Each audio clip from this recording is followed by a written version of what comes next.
सारण की धरती से राकेश सांडिल्य का नमस्कार है। बंधुओं, आज सबसे पहले स्वतंत्रता दिवस की ढेर सारी शुभकामनाएं। जय हिंद, जय भारत।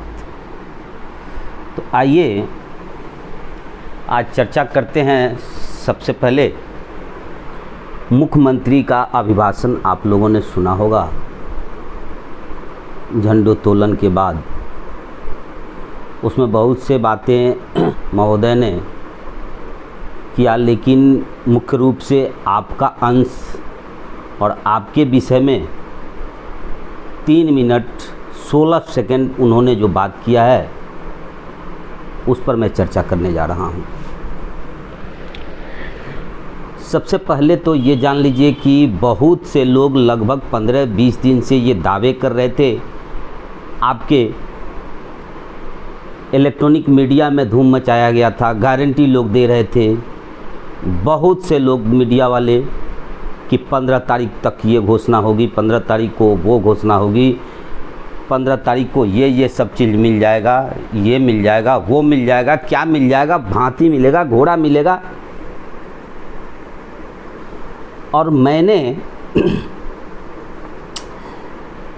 मेरी बात को सुन रहे हों गोपालगंज से रवीश जी और मुंगेर से अजीत जी, तो अपने यादाश्त पर जोड़ देंगे। मैंने आज से 2 महीना पहले इन दोनों को इशारा कर दिया था कि नियोजित बंधुओं को कुछ मिलने की चर्चा चल रही थी, लेकिन एकाएक गुना भाग में ये सामने आया सरकार के कि अगर किसी एक को दे रहे हैं तो दूसरा बिदक जाएगा, और ये चुनाव का माहौल है। अब कुछ नहीं मिलने जा रहा है, नियोजित को भी चुनाव से पूर्व कुछ नहीं मिलेगा। ये मैंने 2 महीना पहले कह दिया था। रवि जी और अजीत जी मेरी बात सुन रहे हैं तो अपने मेमोरी पर जोड़ देंगे। अब रही बात आज की, तो आप सभी शिक्षक बंधु अपने मेमोरी पर ध्यान देंगे। 2010 चुनाव में आप लोगों ने ज़ोरदार विरोध किया था। इसी मुख्यमंत्री के अभिभाषण में संभवतः दरभंगा में कुछ उटपटांग हरकत भी हुआ था, और मुख्यमंत्री ने शांति से आकर के और अपना प्लान बनाते बनाते संभवतः उस चुनाव में इनको वोट भी कम मिला था, सीट बहुत कम आई थी, और इन्होंने अपना दिमाग लगाते लगाते 10 बरस के बाद के पाठक को बुला करके, और ठीक इसी तरह का बयान उन्होंने दिया था। मैंने सुना कि बुला करके सब लोग मांग कर रहे थे सरकारी बनाना है, ये बनाना है, वो बनाना है।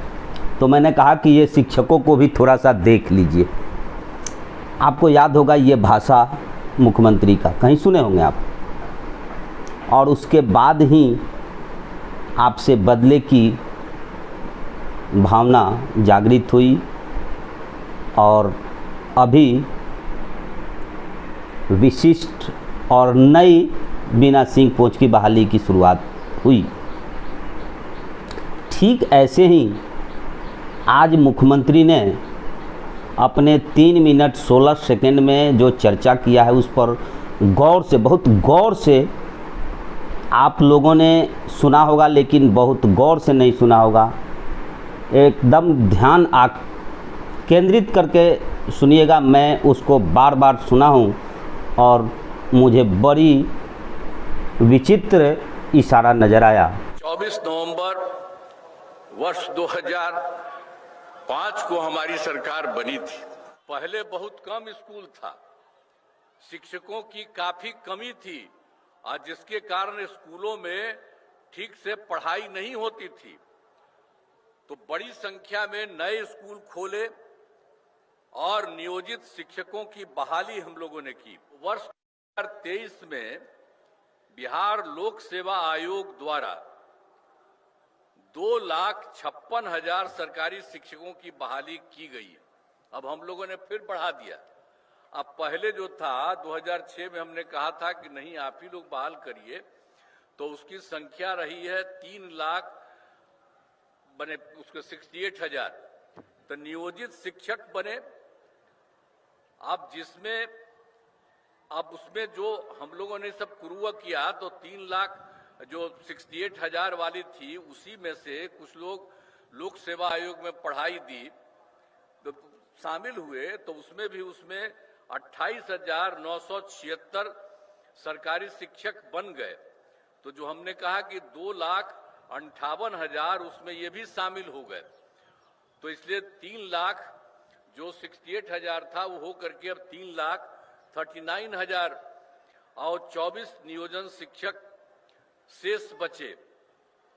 तो उसके बाद हम लोगों ने कहा कि भाई एक जगह करके वो इसमें भी शामिल हुई है, अब किसी को इसमें बीपीएससी की परीक्षा में आने की जरूरत नहीं है, एक मामूली सी परीक्षा करके इन लोगों को किया जाएगा। तो यही सब किया गया, सरकारी शिक्षक बनाया जाएगा। तो इसके लिए सरकार ने तय किया कि 5 मौके हम लोगों ने तय किया और 2 परीक्षाओं का आयोजन हुआ। तो उसमें 2,54,000 नियोजित शिक्षक पास हो गए। अब उसके बाद बच गया है मात्र 85,000 शेष बच गए हैं। हाल ही में तीसरी परीक्षा भी हुआ है, 5 के बारे में बात था, तो अभी तीसरी परीक्षा भी हुआ है, लेकिन उसका कोई रिजल्ट अभी नहीं आया है। और उसके बाद अगला 2 बार भी बहुत जल्दी कराया। तो अब कुल मिला करके तो जो अब उसमें से मामूली परीक्षा में जो हम लोगों ने 2,24,000 कर दिया, और दूसरी बात जो पहले हम लोगों ने करवाया था लोक सेवा आयोग में बीपीएससी में 2,58,000, तो ये दोनों मिल करके अब कुल मिलाकर सरकारी शिक्षकों की संख्या 5,12,000 हो गई है। तो ये सब एक एक तरह से काम किया जा रहा है। 2020 में हम लोगों ने तय किया 7 निश्चय 2 में कि 10 लाख नौकरी और 10 लाख रोजगार देना तय किया।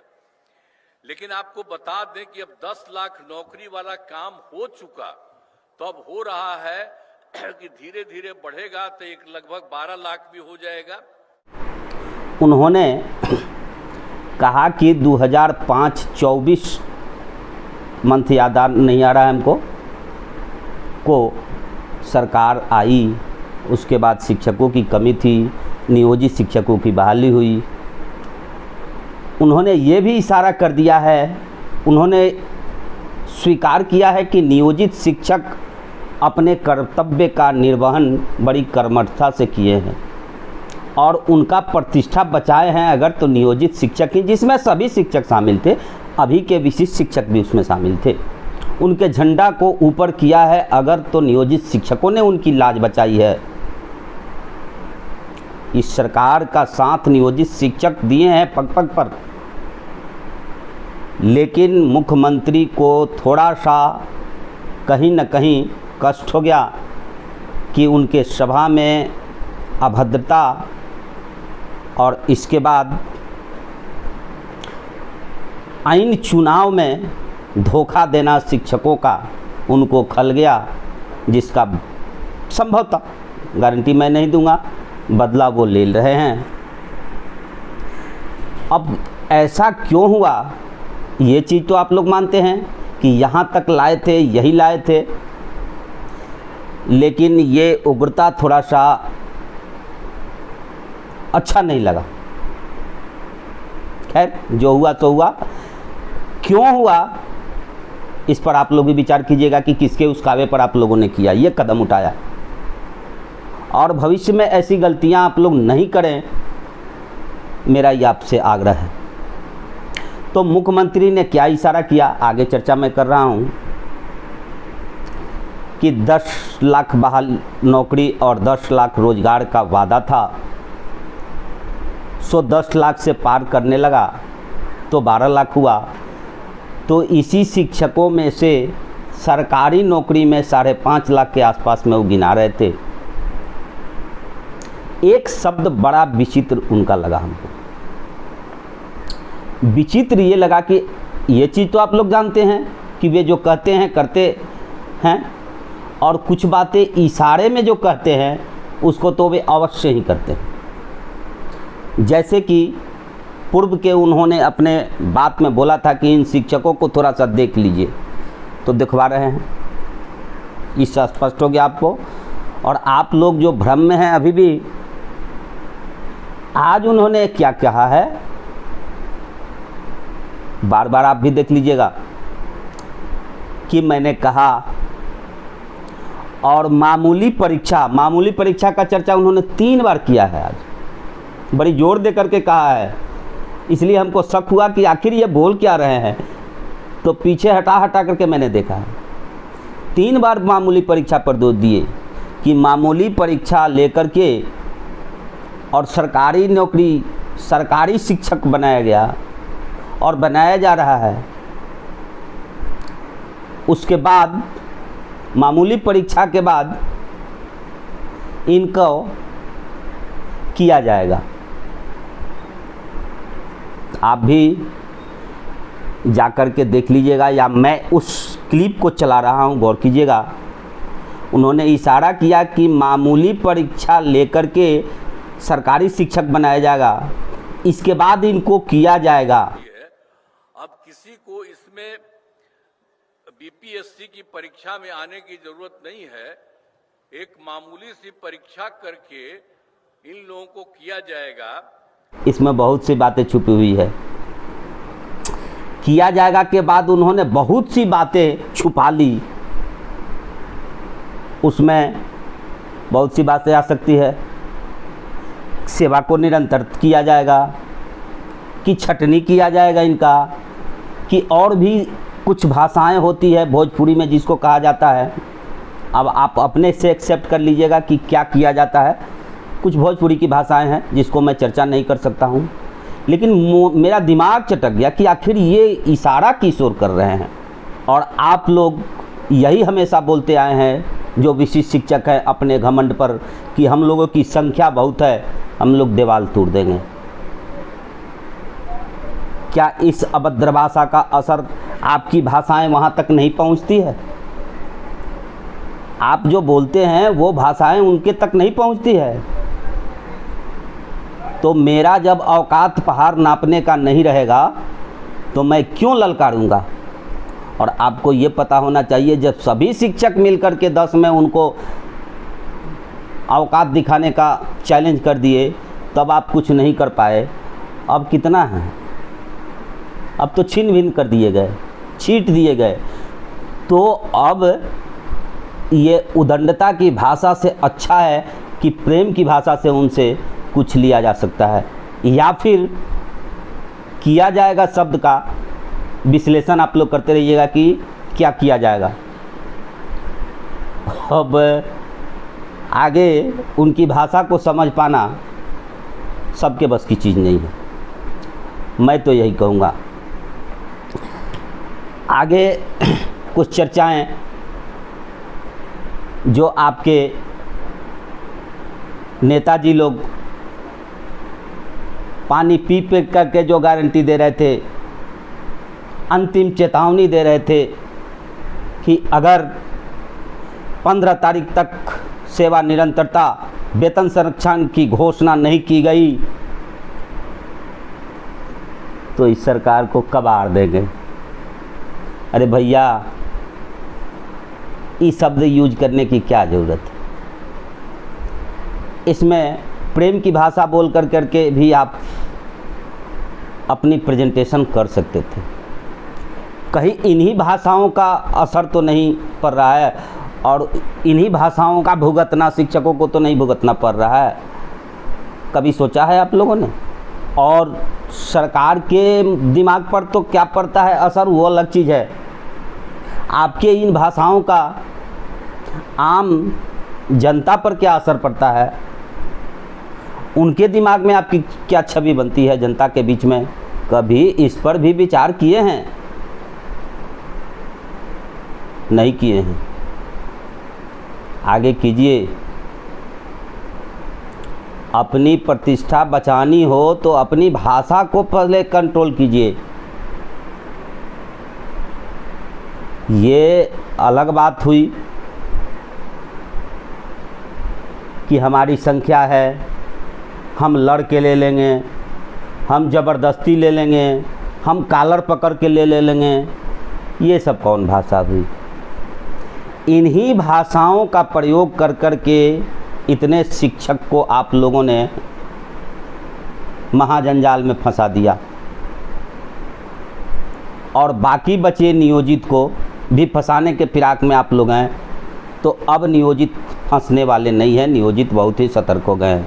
और मुख्यमंत्री ने आज बोला है, जाकर के देखिएगा कि सरकारी शिक्षक कर दिए, राजकर्मी कर दिए, और क्या चाहिए आपको? और क्या चाहिए? याद कीजिए 23 से पहले आप लोगों ने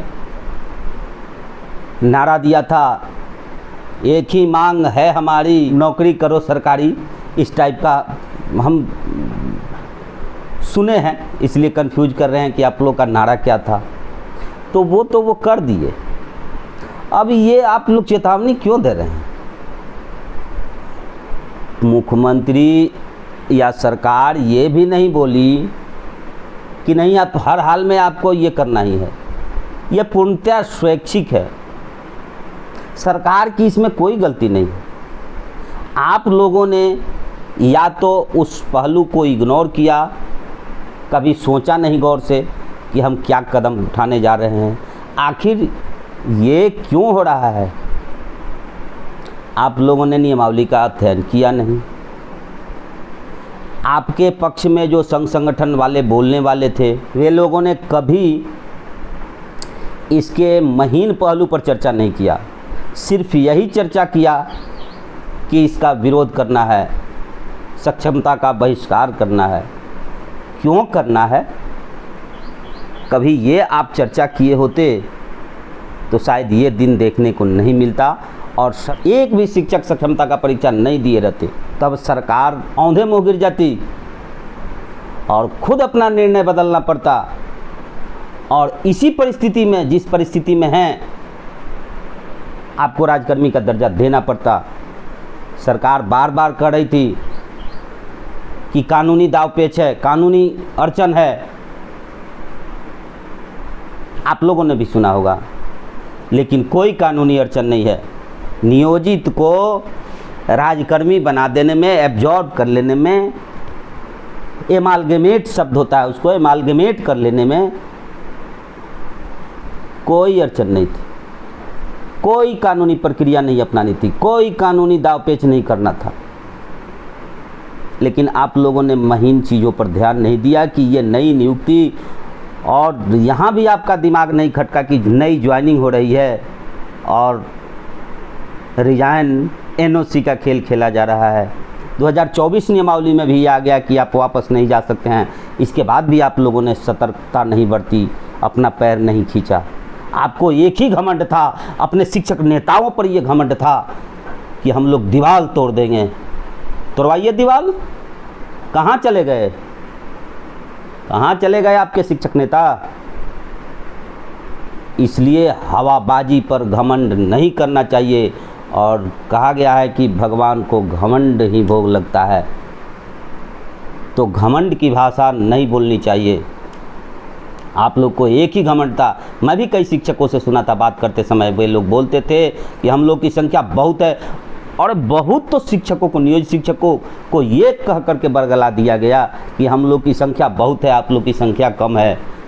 हम बार बार सुने होंगे आप कि हमने बार बार बोला था कि ज़्यादा संख्या है तो क्या आप दीवार तोड़ दीजिएगा? तोड़िए दीवार, कल से कीजिए भूख हड़ताल, जाइए डंडा खाइए। कौन सुनने वाला है आपका? कौन सुनेगा? आप पूरी तरह से जाल में फंस गए हैं। हमारी बातें गलत लग सकती है आपको, लेकिन हम बिल्कुल सच बात बोलते हैं। और जो बोल दिए हैं, 27 जनवरी से हम बोलते आए हैं, वही चीज़ सब हो रहा है। आप लोग कितना चिल्ला रहे थे, हम भी बोल रहे थे कि ये संभव नहीं है। हम आज से 2 महीना पहले बोल दिए थे कि किसी भी परिस्थिति में किसी शिक्षक को कुछ घोषणा होने नहीं जा रहा है। जो होगा चुनाव बाद होगा। अब मुख्यमंत्री ने क्या इशारा किया है, आप लोग समझते रहिए। बस आज के लिए इतना ही, फिर अगले वीडियो में मिलेंगे। नमस्कार।